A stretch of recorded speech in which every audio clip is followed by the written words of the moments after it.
Tu dites, viares ego sum. Disseste bem, sim, eu sou rei, mas o meu reino não é deste mundo. Podemos nos sentar, caríssimos irmãos e irmãs?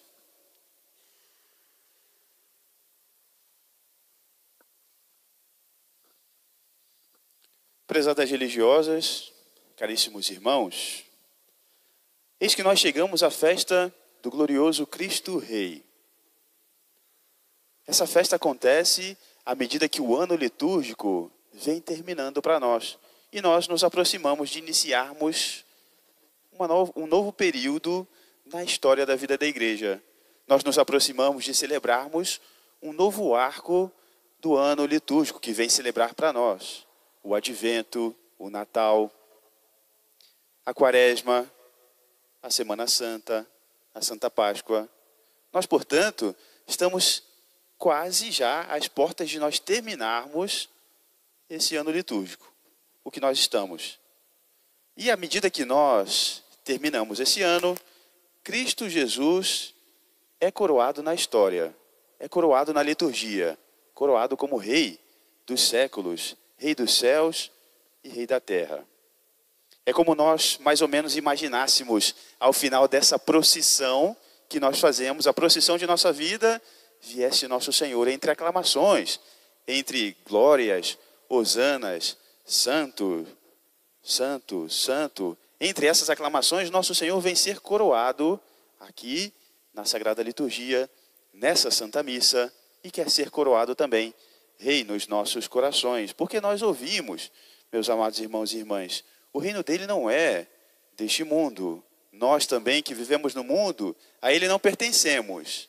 Devemos coroar nosso Senhor dentro dos nossos corações, Rei, Senhor e Deus de nossas vidas.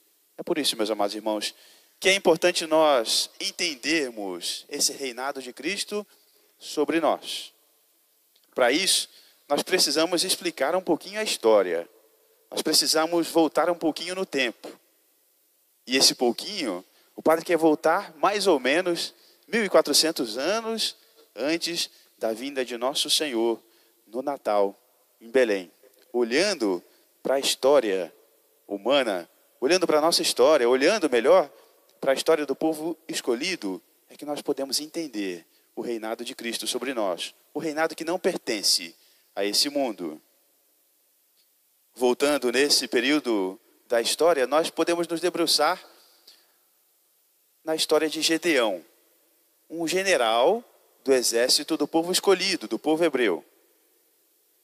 Gedeão, e já naquele período, o povo hebreu, os judeus e os árabes viviam em verdadeira contenda, já viviam em pé de guerra, em verdadeiros conflitos, em tristes conflitos. Gedeão, que era general do exército do povo hebreu, procurava proteger a terra prometida da invasão dos árabes que chegavam avassaladores, meus amados irmãos. Os árabes tinham um exército de mais ou menos 65 mil homens, enquanto o povo judeu, mais humildezinho, mais fraquinho, contava com um exército de apenas 35 mil, todos eles liderados por Gedeão. Mas, meus amados irmãos, como os caminhos de Deus não são os nossos caminhos, aprove a Deus se manifestar ao seu servo Gedeão, general do exército, e dizer para ele: olha, não aconteça que o povo pense que ganhou essa batalha por sua própria virtude. Seu exército é grande demais. Como um exército de 35 mil homens contra um de 65 é grande demais, é pequeno demais. Não aconteça que julguem terem vencido essa batalha por sua própria força. Mande aqueles que têm medo irem embora. E para surpresa e verdadeiro desespero de Gedeão, meus amados irmãos, 25 mil homens foram embora. 25 mil homens tinham medo, restando-lhe apenas um exército de 10 mil homens contra outros 65. Já nós podíamos antever uma verdadeira tragédia, se nós pensamos em termos humanos. Mas como o padre disse, os caminhos de Deus não são os nossos caminhos. E mais uma vez, meus amados irmãos, como se não fosse o suficiente, o Deus Todo-Poderoso se manifestou mais uma vez a Gedeão. Seu exército ainda é grande demais. Não aconteça que eles julguem terem vencido essa batalha por suas próprias forças. Submeta-os a um novo teste. E depois de ter submetido o seu exército a um novo teste, só 300 homens perseveraram. Só 300 homens passaram no teste ao qual submeteu-lhes o general do exército Gedeão. E com somente 300 homens, meus amados irmãos, eles foram lutar aquela batalha. No fim de uma batalha verdadeiramente impressionante, uma batalha verdadeiramente incrível, na qual o povo judeu, com 300 homens, derrotou os árabes. Eles, verdadeiramente entusiasmados, quiseram proclamar Gedeão, o general do exército, como rei de Israel. E ele logo procurou afastar aquele pensamento dos corações dos seus súditos. Não, o Senhor nosso Deus é que é o nosso rei. O Senhor nosso Deus é que é rei em Israel. E o Senhor nosso Deus é um só. Ah, meus amados irmãos, quanta humildade desse general do exército. Podia ter se ensoberbecido, podia ter sido coroado e ainda assim servir a um Deus tão grande. Mas não, ele sabia o seu lugar. Não podia tomar para si aquela glória. Não tinha vencido aquela batalha pelas suas próprias mãos. Definitivamente. Aí, meus amados irmãos, pouco tempo depois,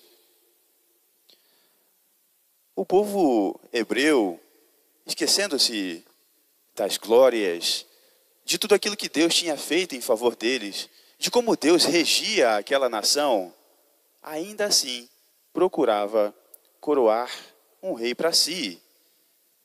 Prevaricando, tomando o exemplo das nações pagãs que o circundavam, o povo judeu queria proclamar para si, ainda assim, um rei.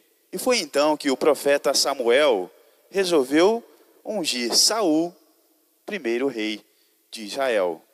Saul é descrito na Sagrada Escritura como o homem mais poderoso da terra, o homem mais forte dessa terra. Mas, meus amados irmãos, porque o reino de Cristo não é desse mundo, porque o reino de Deus não é deste mundo, é dos nossos corações, Saul se ensoberbeceu, afastou-se de Deus, pecou, caiu e ainda assim, sendo o homem mais forte da terra, perdeu o seu reinado, perdeu o seu império, perdeu sua família por causa do seu pecado, até que, sucumbindo em batalha, preferiu suicidar-se a cair nas mãos dos seus inimigos. Que triste fim, o fim do primeiro rei de Israel, porque não era ele, meus amados irmãos, quem devia ser coroado, era o Senhor, nosso Deus, que é rei de nós e de nossos corações. E então, uma grande sucessão de reinados realmente pecaminosos se sucedeu em Israel. Reinados fracassados, porque um povo que tinha o Senhor mesmo como seu próprio Deus e que havia se manifestado em favor deles, resolveu tomar para si o trono que lhe pertencia, o trono que pertencia só ao Senhor Deus. Até que então, meus amados irmãos, eles caíram na escravidão,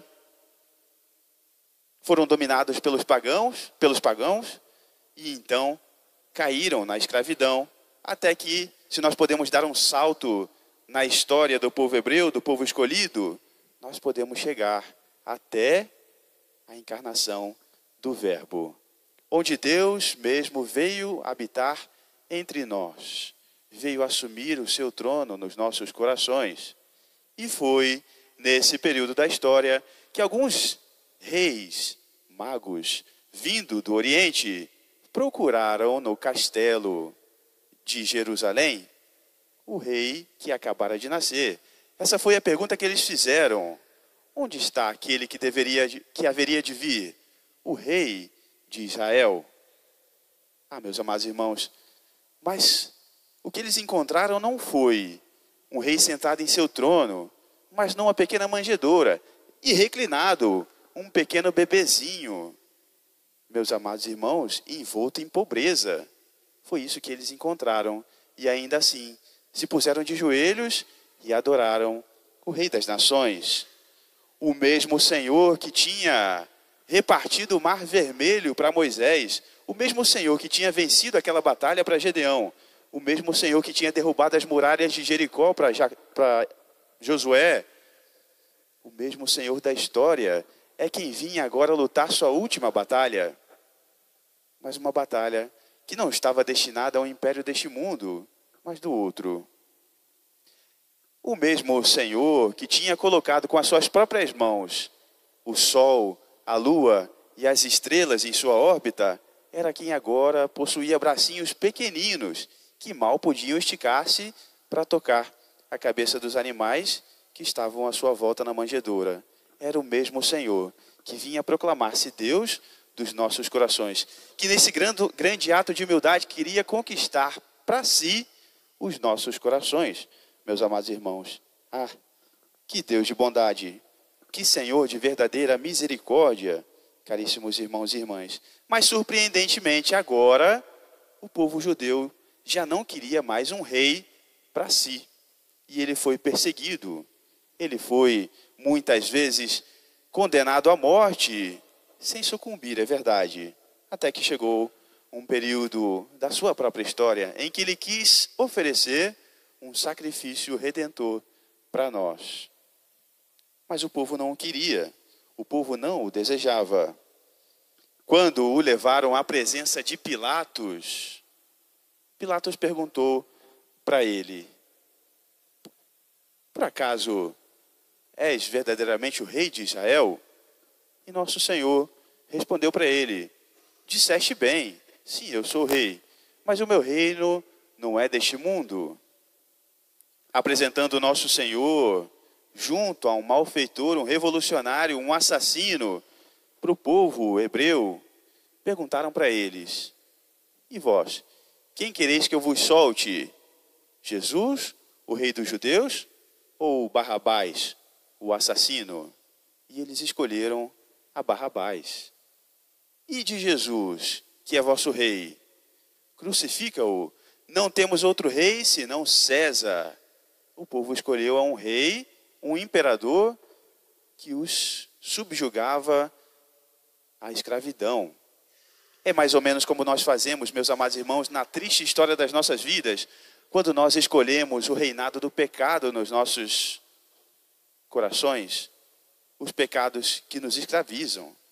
E nós, com muita surpresa e uma injusta surpresa, pensamos: como é que alguém pode escolher a um malfeitor, a um assassino, a Cristo Jesus, cheio de bondade, um coração tão puro, um coração tão bom? Se nós também fazemos essa escolha nas nossas vidas. Mas tendo sido condenado à morte, meus amados irmãos, uma pessoa reconheceu o reinado de Cristo. Foram crucificados com o nosso Senhor 2 malfeitores, 2 outros revolucionários, 2 ladrões. No entanto, um deles, em determinado momento, foi tocado pela graça de Cristo. O povo hebreu não queria para si a um rei que exigisse todo o amor dos seus corações. Eles não queriam um rei que tivesse como trono a cruz. Eles aceitariam qualquer coisa, até mesmo a escravidão, se não fosse necessária para eles um comprometimento de vida que os fizesse sofrer por amor. Um amor de um Deus que exige de nós verdadeiro comprometimento, meus amados irmãos.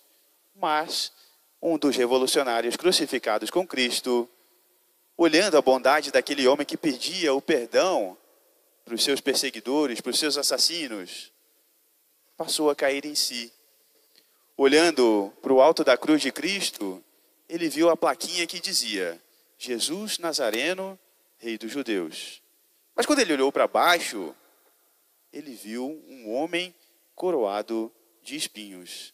Já tocado pela graça, o que ele viu foi a verdade.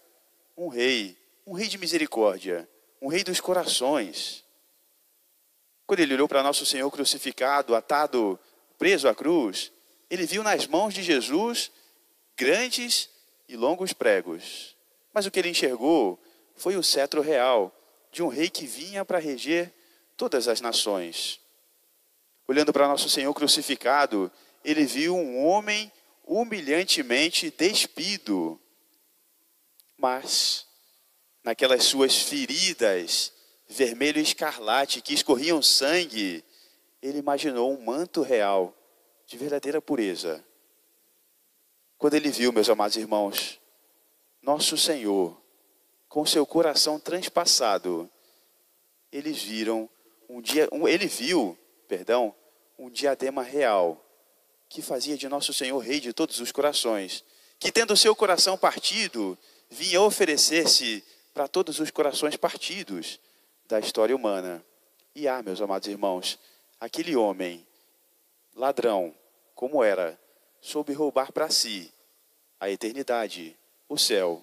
E nisso tudo, meus amados irmãos, quem foi bom ladrão mesmo foi nosso Senhor, que no último momento da existência daquele homem condenado, roubou para si aquele coração. Em que consiste, meus amados irmãos, o reino de Cristo? O reinado de Cristo não é desse mundo. Quando nós rezamos o Pai Nosso, nós encontramos uma resposta na forma de duas petições. Uma fórmula que manifesta para nós esse reinado. Quando nós dizemos, venha a nós o vosso reino, seja feita a vossa vontade. O reinado de Cristo é a vontade dele manifesta na nossa vida, tomando posse dos nossos corações.